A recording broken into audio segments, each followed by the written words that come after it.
بشيخنا الكمين هو أبو فتح العارفين محمد عثمان إسحاقي وله غفران الله.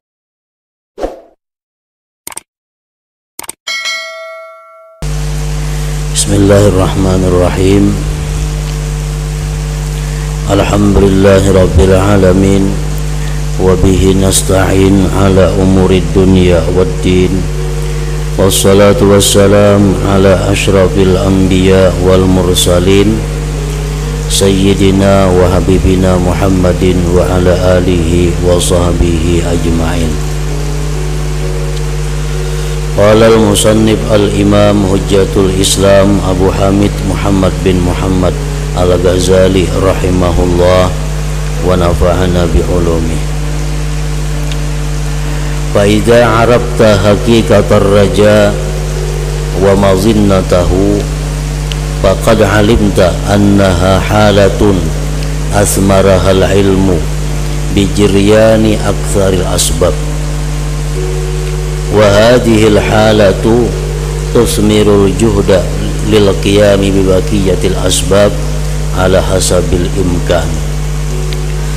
Fa inna man hasuna badruhu wa tabat arduhu wa gazara ma'uhu sadaqa raja'uhu fala yazalu yahmiluhu sidqur raja' ala tafaqqudil ardi wa ta'ahudiha wa tanhiyati kulli hashisin yambutu biha fala yabturu an ta'ahudiha aslan ila waqtil hasad.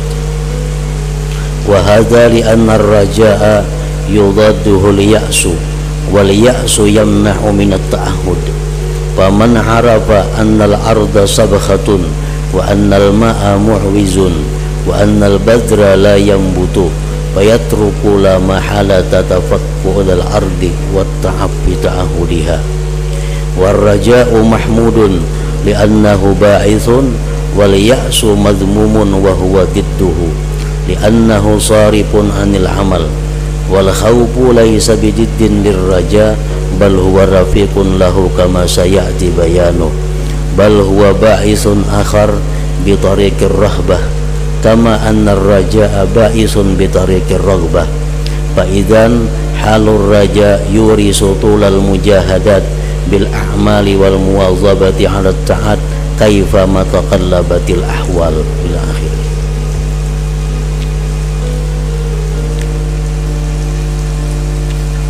Artinya kalam Imam Al-Ghazali rahimahullah wa nafa'ana bi ulumi. Maka apabila kamu mengetahui akan hakikat mengharap, hakikat raja dan tempat-tempat sangkaannya, tempat-tempat datangnya itu raja, maka sesungguhnya kamu telah mengetahui bahwasanya hakikat harap itu adalah suatu keadaan yang dihasilkan oleh buahnya ilmu yang mengalir kepadanya dan adanya beberapa sebab. Dan keadaan ini membuahkan kesungguhan untuk menegakkan sisa sebab-sebab atas menurut kemungkinan. Dalam keterangan yang dahulu, Imam Ghazali menjelaskan bahwa hakikat daripada mengharap itu adalah intizarul mahbub li ajli husuli asbabihi. Artinya menunggu, menanti sesuatu yang dicintai karena adanya sebab-sebab.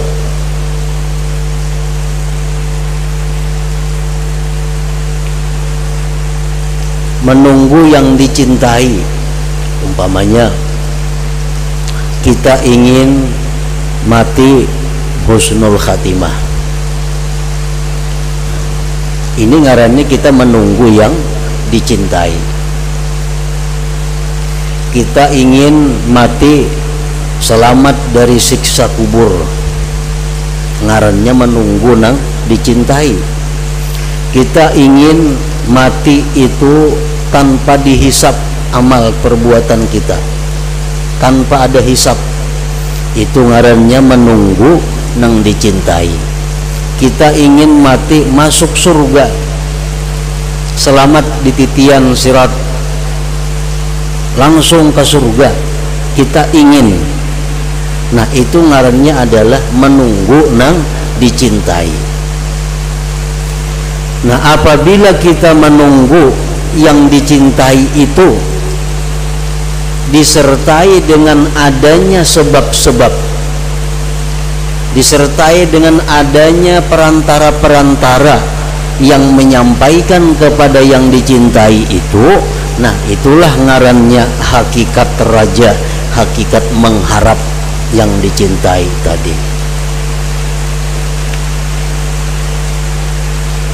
Beramal ibadah banyak,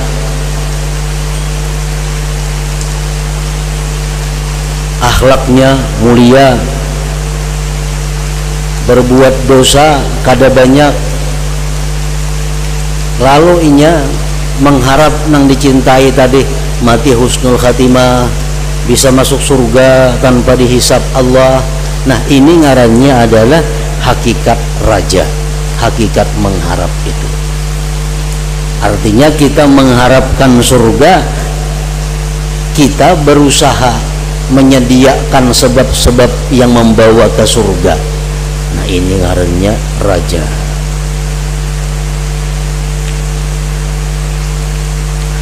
Di bawah raja ada disebut apa? Tamanni. Tamanni itu maangan-angan. Maangan-angan ini apa? Menanti yang disukai, menanti yang dicintai, tapi sebab-sebabnya kada membedai. Hendak mati husnul khatimah, hendak mati masuk surga tanpa dihisap, tapi sebab yang disediakan kada membedai. Berbuat amal ibadah sedikit, berbuat dosa banyak, hendak mati masuk surga tanpa hisap lagi. Nah ini ngarannya adalah tamanni, angan-angan, lain mengharap nih tuh. Sembahyang nang wajibnya aja, nang sunatnya kawa dihitung.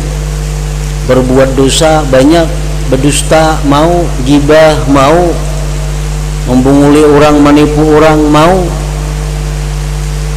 berharap mati ke surga tanpa dihisap. Nah ini ngarannya adalah tamanni, angan-angan, lain mengharap nih tuh. Di bawahnya tamanni lagi napa? Humkun, budoh. Nah apa nang budoh ini? Beramal baik kadada, beramal dosa masih melakukan, berharap masuk ke dalam surga. Nah ini ngarannya budoh. Amal baiknya bilang kadada orang ini, sembahyang kada sembahyang, mana minum arak, mana mau berjudi, maka mau menipu orang, mau membunguli orang, tapi berharap mati masuk ke dalam surga. Nah ini ngarannya adalah gurur, wahumkun, tertipu dan kebodohan.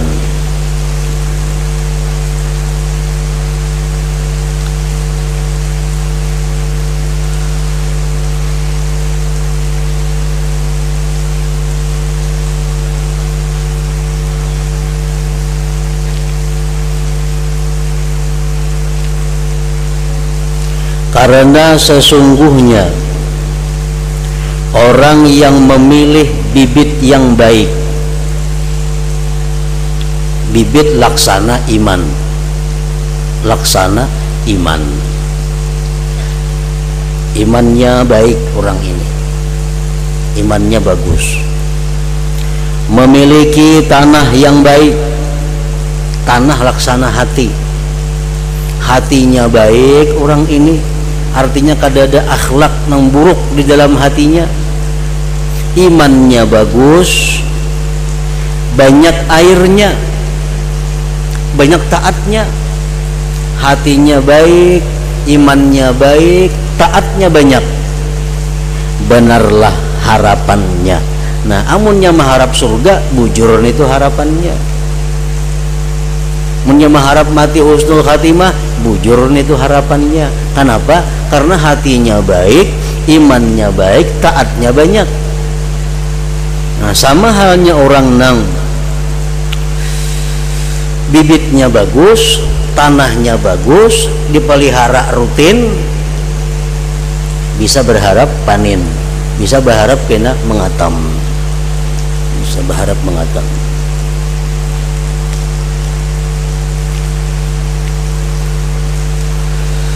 Maka senantiasalah ia didorong oleh benarnya harapan untuk memperhatikan tanah,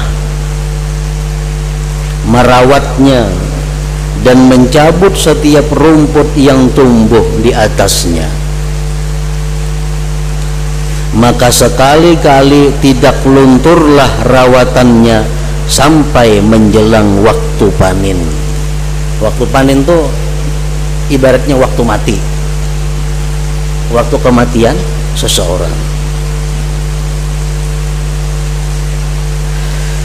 Dan ini adalah karena harap itu berlawanan dengan keputusasaan, dan putus asa itu bisa mencegah dari usaha.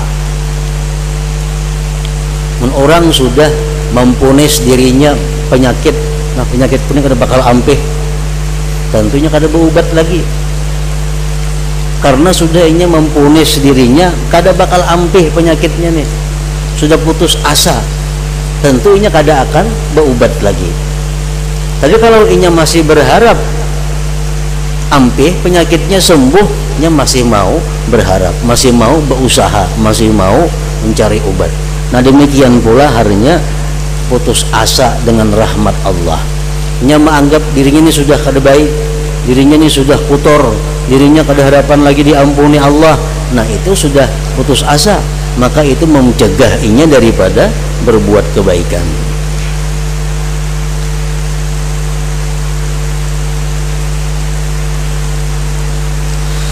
Maka barang siapa yang mengetahui bahwasanya tanah itu bergaram atau gersang, airnya sangat sedikit dan bibitnya tidak tumbuh, niscaya secara pasti ia akan meninggalkan, membiarkan tanah itu dan meninggalkan untuk berpayah-payah merawatnya. Orang yang sudah menganggap, bah tanahnya kada baik nih, tanahnya gersang, di sini banyunya kada ada, bibitnya pun kada baik, tentunya akan meninggalkan bercocok tanam di situ. Kenapa? Karena sudah putus asa, sudah menganggap tanahnya kada baik, bibitnya kada baik, banyu segar menyiram di sini sedikit kada ada, pastinya meninggalkan tanah itu, kada hakun berapa-apa. Nah, ini contoh orang yang putus asa daripada kebaikan tadi.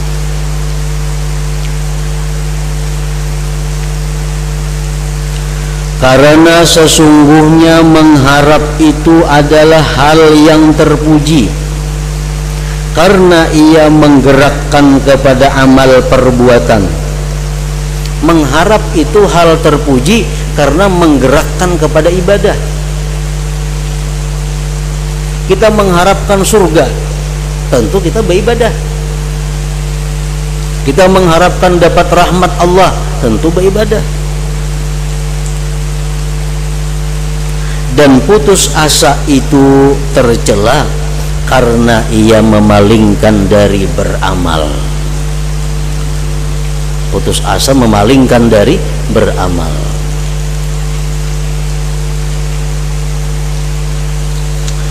Dan takut itu tidak berlawanan dengan mengharap. Lain lawan takut. Putus asa kada sama lawan khauf, lawan takut. Takut tidak berlawanan dengan mengharap. Ia bahkan menjadi kawannya. Nah, takut bahkan kawannya berharap. Sebagaimana akan datang penjelasannya. Dan bahkan takut itu penggerak yang lain dengan jalan rasa takut. Sebagaimana sesungguhnya mengharap itu pendurung dengan cara kesenangan. Jadi beribadah kalau kada mampan tubuh kita ini bergerak dengan harap, gunakan khauf. Gunakan khauf. Kita ambil contoh umpamanya. Orang yang sembahyang di tengah malam, dia akan mendapatkan berbagai macam kemudahan, mendapatkan kelapangan di akhirat nanti. Itu hadis menunjukkan kita berharap.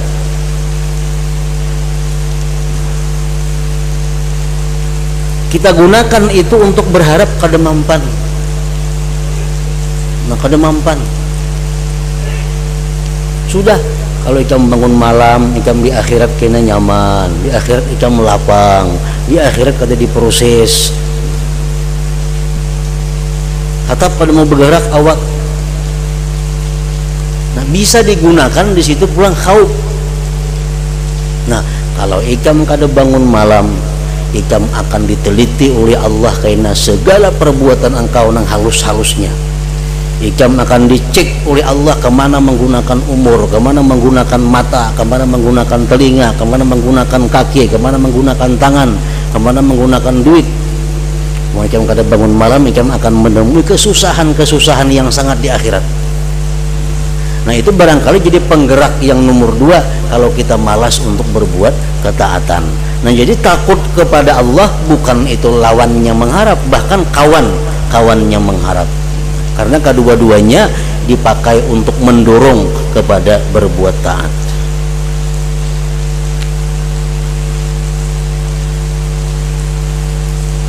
Sama halnya kita dihadapkan kepada tantangan, kepada maksiat. Harap dan takut di situ jadi pemisah kita, pendinding kita daripada maksiat. Kita dihadapkan satu maksiat, umpamanya dihadapkan kepada zina, dihadapkan kepada riba. Kalau engkau bisa menjauhi zina ini, engkau akan diberi pahala yang sangat besar oleh Allah Subhanahu wa taala. Kada mampan itu. Kada mampan. Tetap hendak berzina. Nah, pakai pulang khauf. Kalau ikam berzina, engkau akan mengalami siksa yang sangat pedih di akhirat kaina. Karena dosa orang yang berzina itu sangat berat di sisi Allah. Nah, barangkali khauf ini yang bisa mencegah kita daripada perbuatan zina itu. Nah, jadi harap dan takut itu berkawan kedua-duanya, bukan berlawanan tapi berkawan.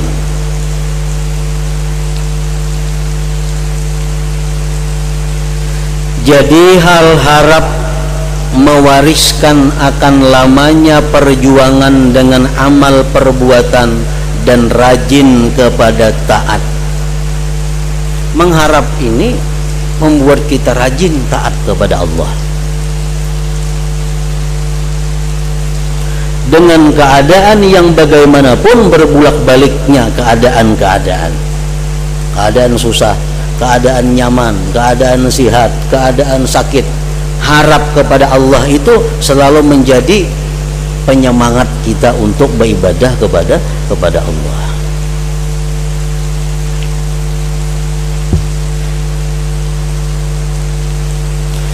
Dan di antara pengaruh-pengaruh dari harap itu, artinya faidah-faidahnya harap itu apa? Adalah lezatnya terus-menerus menghadap kepada Allah Ta'ala. Jadi harap ini salah satu faedahnya adalah mendatangkan kelezatan waktu beribadah. Kenapa?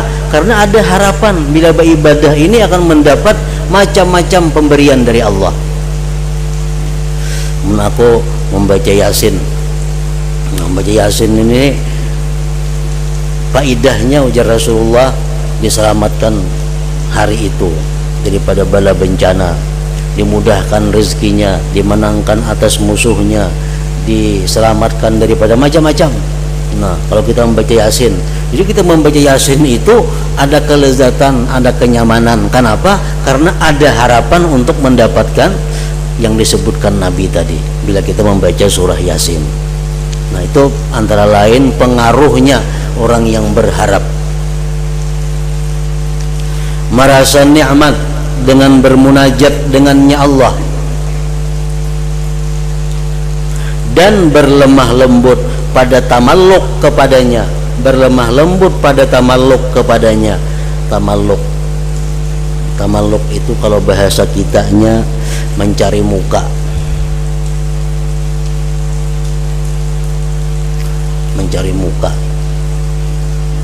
mencari perhatian. Kalau bahasa kasarnya menjilat umpamanya. Nah, itu tamalluk. Makanya tamalluk ini kada boleh kecuali kepada Allah, kepada Rasul, kepada orang-orang saleh. Kada boleh tamalluk kepada orang kaya, kada boleh tamalluk kepada pejabat, kada boleh tamalluk kepada manusia-manusia biasa. Tamalluk ini artinya cari muka supaya disenangi dengan mengucapkan kalimat-kalimat sanjungan pujian kepada orang tersebut.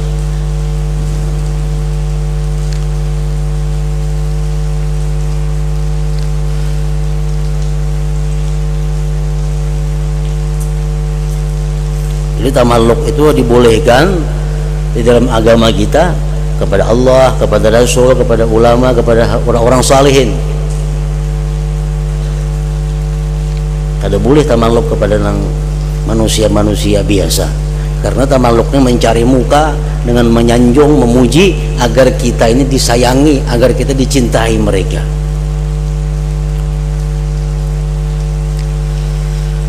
Nah, tamalluk ini ada kalau kita berharap, kita menyanjung Allah, memuji Allah, berharap kita disayang oleh Allah. Nah,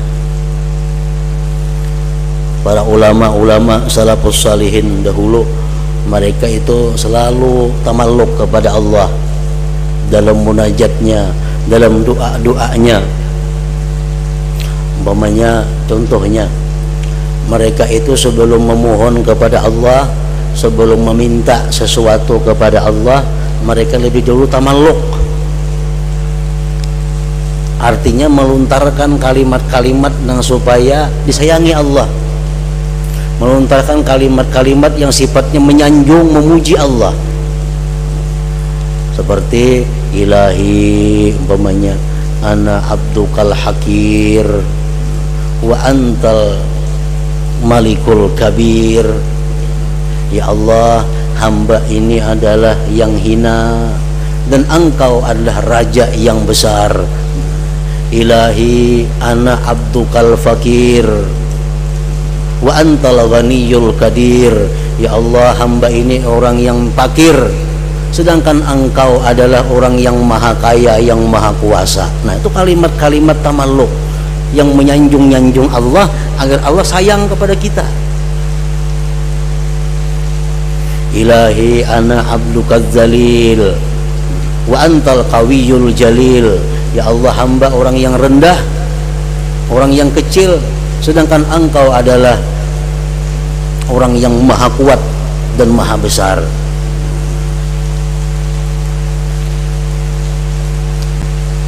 Nah, tamalluk itu dilakukan kalau ada kita mengharap. Mungkin kita kada mengharap apa tamalluk. Kita kada mengharap Tuhan sayang lawan kita, kita kada mengharap Tuhan cinta lawan kita, kada ada tamalluknya. Tamalluk itu adanya begitu kita mengharapkan sesuatu dari Allah Subhanahu wa ta'ala.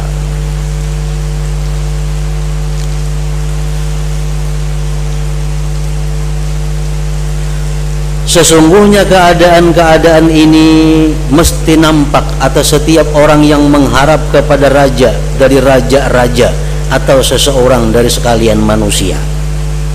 Kalau kita berharap kepada raja, ya kita, wahai raja, ini rakyatmu hendak minta sesuatu kepadamu. Ujar raja, ikam ku beri, tapi ikam melaksanakan dulu ini. Laksanakan dengan lezat, dengan senang hati kita melaksanakan. Kenapa? Karena kita ada harapan tuntung gawian ini akan diberi oleh raja.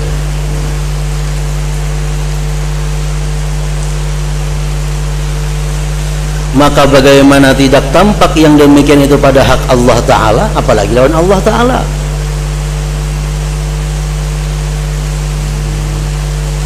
Maka jikalau tidak tampak hendaknya yang mengambil dalil dengannya atas tidak diperolehnya makamur raja dan turun ke dalam lembah tertipu dan angan-angan. Kalau kita beribadah mengharapkan rahmat Allah, mengharapkan ampunan Allah, cuma kada merasa lezat beribadah, tertipu kita ngarannya, kada bujuran itu berharap. Setiap orang berharap pasti ada kelezatan di dalam mengerjakan sesuatu itu. Nah, maka inilah penjelasan bagi keadaan raja dan mengapa ia bisa dihasilkan dari buah ilmu. Raja ini mesti ilmu dahulu. Kada kawak ada ilmu. Kita punya ilmu dahulu, umpamanya ujar Nabi sembahyang 2 rakaat sebelum subuh. Sembahyang 2 rakaat sunat subuh itu nilainya nanti di akhirat sama dengan dunia atau lebih daripada dunia dan isinya. Itu ilmu dahulu. Nah, begitu kita mengerjakan sembahyang 2 rakaat sunat subuh, kita ada berharap mendapat yang demikian. Jadi mesti ilmu. Dan mengapa ia menerima hasil dari amal perbuatan? Nah, jadi harap ini ilmu dahulu, amal dahulu, hanya ada harap. Dan menunjukkan atas hasil dari buahnya amal-amal perbuatan ini oleh hadis yang diriwayatkan oleh Zaid Al-Khail ketika ia bertanya kepada Nabi tentang tanda-tanda orang yang menghendaki Allah dan tanda-tanda orang yang tidak menghendaki oleh Allah.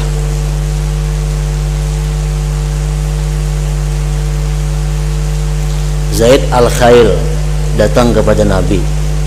Ya Nabi, man ismuk, siapa ngaran ikam? Ujarnya Zaid Al-Khail. Al-Khail itu apa artinya?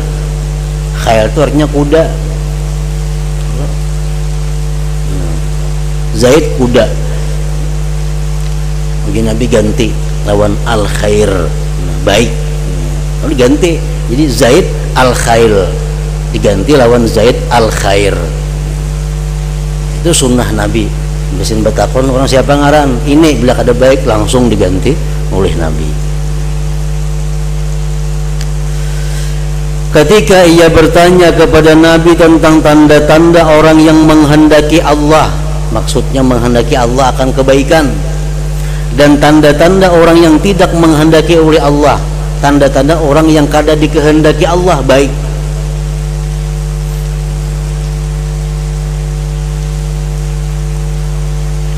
Takun wahai Rasulullah, jadi Zaid nih, napa tandanya orang tuh dikehendaki Allah jadi baik?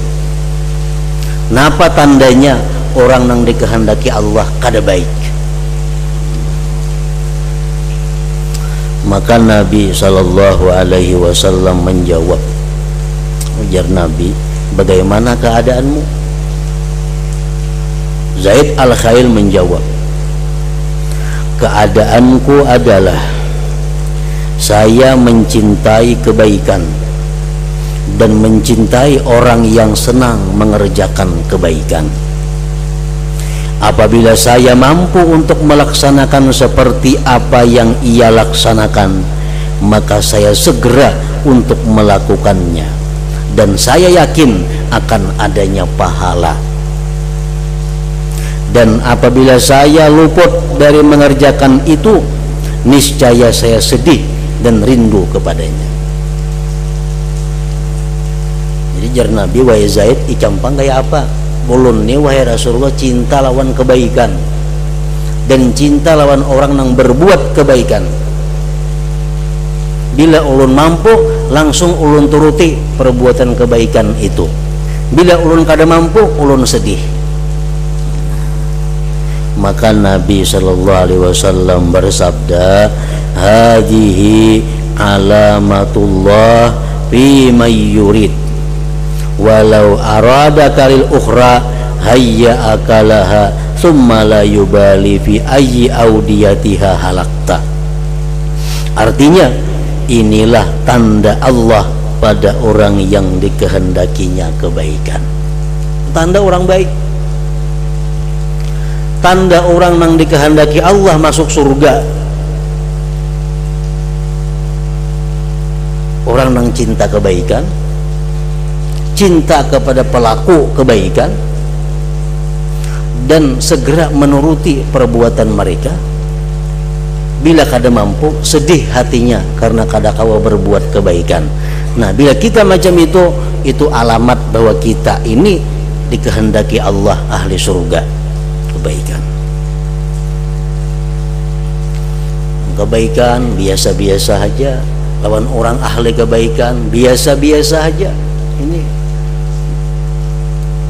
tanda sebaliknya, tanda sebaliknya.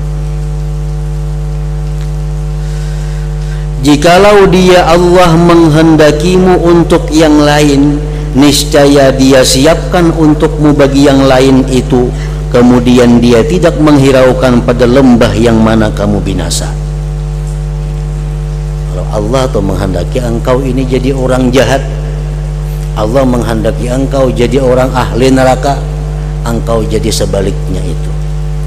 Kada terpengaruh, kada tergoda melihat kebaikan, kada ada cinta, kada ada senang melihat orang baik.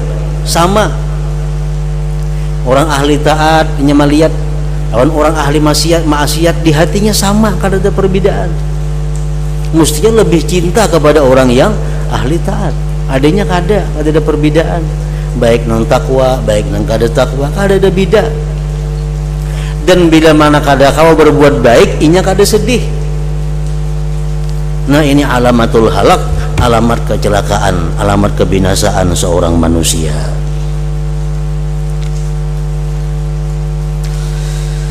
Nabi sallallahu alaihi wasallam telah menerangkan tanda-tanda orang yang dikehendaki oleh Allah akan kebaikan.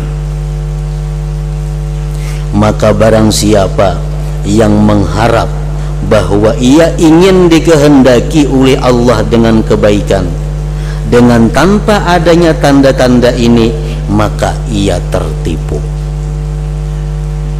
Inya hendak jadi orang ahli kebaikan, hendak jadi orang yang dikehendaki Allah baik, tapi kada ada tanda-tandanya. Nah, itulah tertipu ngarannya. Hendak jadi orang yang dikehendaki Allah baik, tapi kada ada tandanya. Nah, kehendaknya itu tipuan belaka.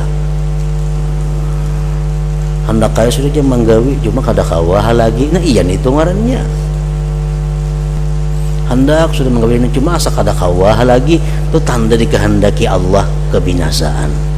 Kalau orang dikehendaki Allah kebaikan, maka dia akan mudah mengerjakan hal-hal yang dikehendakinya daripada kebaikan-kebaikan tadi. Nah, ingat situ. Terima kasih Anda telah menyaksikan ceramah dari Kiai Haji Muhammad Bahit. Semoga bermanfaat. Jangan lupa subscribe, like, share, dan komen.